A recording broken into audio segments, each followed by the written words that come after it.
কল্পনা করতে পারিনি ভাগ্যটা যে এত ভালো হবে। দেখতে পাচ্ছেন চলার পথে দেখা হয়ে গেল এক পরীর সাথে। আমি বাইকের পিছনে থাকা সত্ত্বেও চিন্তা ভাবনার মধ্যে পড়ে গেলাম, এ মাইয়া আসলো কোত্থেকে, জীবনে তো চালাচ্ছে ও, আবার আমার চাচতো ভাই ও আমার বললো যে এত ভাবনা চিন্তা বাদ দিয়ে আগে তুমি বাইক ধরো ভালো করে। এখন আপনারাই বলেন ভাই, এত সুন্দর যদি একটা মাইয়া যদি পাশে থাকে তাহলে আর কোনো কিছু ভাল লাগে?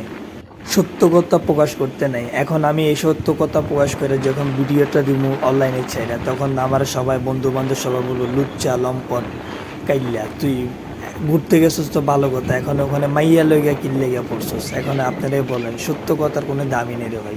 এখন এত পেঁচাল বাদ দিয়ে কামর কথা কই, আপনারা কইতে পারেন কিনা দেখেন এটা কোন জায়গা। যদি বলতে পারেন তাহলে আমার তরফ থেকে আপনাদের জন্য সব ফ্রি। সব ফ্রি বলতে আবার আমি সব কিছু ফ্রি করে দিতে পারবো না, যাওয়া আসা সব কিছু ফ্রি করে দিব আপনাদের বললাইয়া। লগে আমার গাইড যে আমার সাথে আছে আমার চাচতো ভাই, ওরও বইলে আপনারে এখানে ঘোরার মতো মজার মজা যেগুলো জায়গা আছে সবখানে যাওয়ার মতো করে আমি সুযোগ করে দিব ইনশাআল্লাহ, যদি আসতে চান। খুব সুন্দর একটা জায়গা, চমৎকার একটা জায়গা। আমি ঘুরেছি, দেখেছি, বুঝেছি, এমন আপনাদেরকে সাজেস্ট করবো আসার জন্য। খুব সুন্দর একটা জায়গা, জায়গাটার নাম প্রকাশ করলাম না। যদি আমার কোনো ভাই বেড়াদার বন্ধু বান্ধব আপনারা জেনে থাকেন অবশ্যই জানাবেন কমেন্টে এটা কোন জায়গা।